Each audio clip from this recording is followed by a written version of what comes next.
Hey there, true believers. It's Rusty again with Collector Auctions, and here I am in the car, headed down to Third Eye Comics in Annapolis, Maryland for another new comic book day.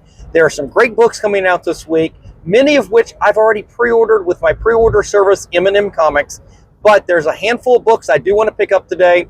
So when I go down, like I normally do, I'm going to film all the new books that are out this week. I'll pick up a few, we'll come home, I'll bag and board, and then we'll do a little show and tell. So stay tuned, and I'll be right back.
All right, everybody, I just finished up here at Third Eye Comics, and I had a great time going through all the new comic books that came out. One of the best things about coming late in the evening is that there's definitely less people, and it's a lot easier to film all the new comic books that came out this week. The bad side is that there's some things that were definitely missing. You're going to see some holes in the wall there where there were some books that had already been sold out. I don't even know what I missed. But I ended up picking up everything that I wanted to pick up, plus a few more things. Once I get home, I'm going to bag and board everything, and we'll do a show and tell. So stay tuned, and I'll be right back. 2 hours later. All right, guys, I made it back home, and I bagged and boarded all the new comics I picked up. Like I said, this was not a big week for books, and there were definitely some things I could have picked up, but I've already got them pre-ordered from my pre-order service with M&M Comics. Those books will be in about the next month or so. I'm not too worried about getting those books in early. That's one of those things that I've talked about with a pre-order service like that. I get them in once a month. You've seen the videos, big giant box. In fact, the last video I just shot with all the comics coming in from M&M, I mean, there was 121 books in that order. Of course, that also included all of the books from Free Comic Book Day. So it was a lot of books. So I don't try to go down there and duplicate what I'm picking up at the comic shop. What I use the comic book shop, New Comic Book Day for is picking up books that, one, I just failed to pre-order. They weren't on my radar, whether I forgot to look at it or I just skipped over it and didn't give it a second chance. But it gives me a chance to catch up on a book that I failed to pre-order. The other thing is sometimes there's a variant cover that they don't put the art out early, those 3 months early when you put that pre-order in. And I don't know what that art looks like, and I don't automatically just buy a Jenny Frison cover just because it's Jenny Frison. Not everything she does I like. Or an art germ, or any other artist. I like to see what the art looks like. So that's another reason I might do a pre-order and then pick that book up on New Comic Book Day. And then lastly, what I go down there for sometimes is to definitely speculate maybe there's a book that's going to have a hot character come out. When Ultimate Spider-Man came out, unfortunately, that was a week I was traveling, and I couldn't pick up additional copies of Ultimate Spider-Man #1, at least the cover A and some of the other very popular variants. Now, they had plenty of the other covers for issue #1, but they didn't have the #1 cover A. They didn't have some of the black costume covers, things like that. So I missed out on that speculation, but I do use New Comic Book Day to speculate that way as well. Well, this week was just a normal things that were not on my radar when I did that pre-order. And let's start with the first book here. This is a perfect example. I just didn't give it a second thought. Titans, I have not been a Teen Titans fan for years. I haven't enjoyed the push the last few years to make the Teen Titans just the Titans and making them more important than the JLA.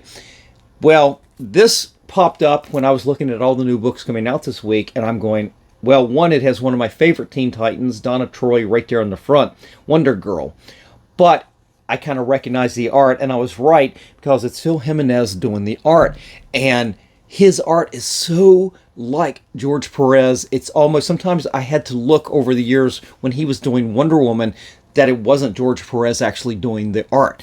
So that alone, I haven't even got into the story, but that alone made me pick up this book, and I thumbed through it, and it definitely looks great. So I will enjoy reading this at some point.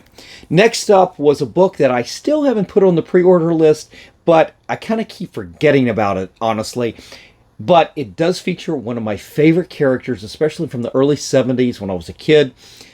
Definitely my favorite character, especially when John Buscema and Jim Starlin were drawing Ben Grimm, The Thing. I love the way they drew him. And this series right here, I want to say, is this a... It's hard to say. I know I picked up the first issue because it was a Nick Bradshaw cover. I want to say this might be a Nick Bradshaw as well. I don't know. But I'm continuing with this. It is a odd pairing of The Thing fighting some of these more street-level villains like that. I mean, seeing him fight Bullseye, and I'll be quite honest, you throw Diamondback in there, one of my favorite Captain America, I wouldn't even say a villain, but love interest.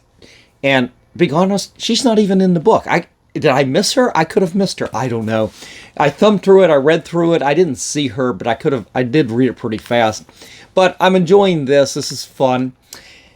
Another book that I've been picking up recently, but I don't have it on my pre-order list yet, is The Incredible Hulk. And that's mostly because Phillp Kennedy Johnson has just been killing it on this book. I just haven't been...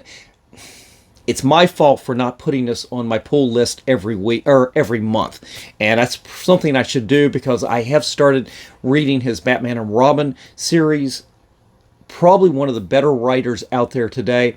Marvel would do very well to put Phillp Kennedy Johnson in a position to really do something a lot bigger, especially with some of the news that's been coming out about Jonathan Hickman just abandoning the whole Ultimate Universe all over again. I heard that today. That's, by the time this video comes out, that's going to be old news at this point, that he's already given up on another series, that he creates these worlds and then just abandons the project. I don't know what that's about, but honestly, I would throw money at Phillp Kennedy Johnson right now to really push the limits of what he can do. I think that is the one superstar in the rough at Marvel right now. Also, I've been enjoying these Bring On the Bad Guys books. This is Loki. This is the regular cover right there. The art in it's pretty good, and I do enjoy some of these stories. I haven't been picking up all of them, but I have enjoyed sort of this backstory and some of the characters whenever they interact with this new character, Sister Sorrow. That I'm enjoying. But I also, what did I say earlier? I pick up books because of some of the variant covers. Well, Todd Knock did a variant here of Loki, and that will go into a Todd Knock pile. Hopefully, I'll get to see him again. Maybe Baltimore can get him to come in. He was at the Heroes Con this year, and I got a bunch of books signed by him, including some of the covers just like this. I got the Doctor Doom book signed. What did I get? Lady Deadpool, I think, or Gwenpool actually, had one of those books had come out, so I got several things like that signed. He's been doing a lot of covers like this recently, character covers, so that was pretty cool. Also, Mark Spears' Monsters came out this week, and in fact, these are the last books I picked up for this week. This is regular cover A for issue number 6, and I was digging the cover art on this golden superhero-like character right here. What I'm not digging on these Mark Spears Monsters books is the interior. I don't know. It reminds me of like a Richard Corbin book. It just, something's really off about it. Honestly, I think everybody's just buying this for the covers. I mean, they honestly they could put blank pages on the inside for anybody cares, I would guess. These covers have been fantastic, but I picked up regular cover right there, and then lastly, the last book I did pick up was the Vampirella cover. This right here was not one of my most favorite Vampirella covers out there, but it is a Mark Spears Vampirella cover, so I went ahead and picked that up just because it is a very popular character. What I haven't picked up on Mark Spears is he's been doing a lot of covers for DC recently, and I haven't enjoyed any of those. All those, the last month or so that's come out from the Absolute Universe, the three big story ones, you know, Batman, Wonder Woman, Superman, those covers, I actually hated those covers, and I've gotten really off the bandwagon on Mark Spears. I don't know. Maybe I missed the boat early on speculation on this Monsters book right here on some of the covers, and I just didn't pick up some of those. I did get a lot early on, some of the variants of some of the first couple issues, but definitely I hit it just as the tide is up here, and it was mass produced, mass bought. Nothing I bought was really worth anything, I would imagine, at this point. And maybe I shouldn't just be buying books on speculation like that. But I got caught up in the moment. Oh my God, all these covers came out. They did that whole series, I think with issue number 2, the series of covers that were very much like the anniversary covers from Marvel from years ago. Well, after that, I just kind of lost my appetite because all I'm seeing are these covers just being mass produced, and they're still really good. But I'm picking and choosing which Mark Spears covers I actually pick up at this point, and I'm not worried about speculation anymore. I'm just picking up some of the ones that I actually do like, and that's about it. Anyway, guys, that's it for today. It was a quick video, quick trip to the store. There's plenty of books, like I said, that I would have picked up this week if I hadn't already had them pre-ordered, but you'll get to see those in an M&M Comics unboxing at some point whenever that comes in. We'll do that. That'll be a big video, and you'll see all the books I normally pre-order for the month in that video. Anyway, that's it for this week. Hopefully you'll be here for Friday for the next show I'm going to put out. My guess right now is I'm putting out a lot of shows with unboxings, CGC unboxings, and comic book hauls right now. So we're finished with the Heroes Con videos at this point, and if you guys haven't checked out those videos, definitely go back, check out those. I got some great interactions with a lot of artists over the 3 days of Heroes Con. But at this point, we're back to a normal comic book life. We are going to new comic book days like this one today, and then we're going to have CGC unboxings on a regular basis. We're going to have unboxings of M&M Comics. Those are my new comic books I was just talking about. We're going to definitely have some comic book haul videos. I've got some stuff that I've been picking up. So we'll have back onto a regular basis on this. And we will be preparing for Baltimore Comic Con in October. And you may laugh that we're starting this early, but it takes me a while to get all these books accumulated, and we'll definitely do a lot of signings. We're there in October. We'll definitely have a bunch of videos from that show as well. Anyway, guys, I'm out of here. Have a great night. I will see you for the next show. Until then, remember, every comic has a story.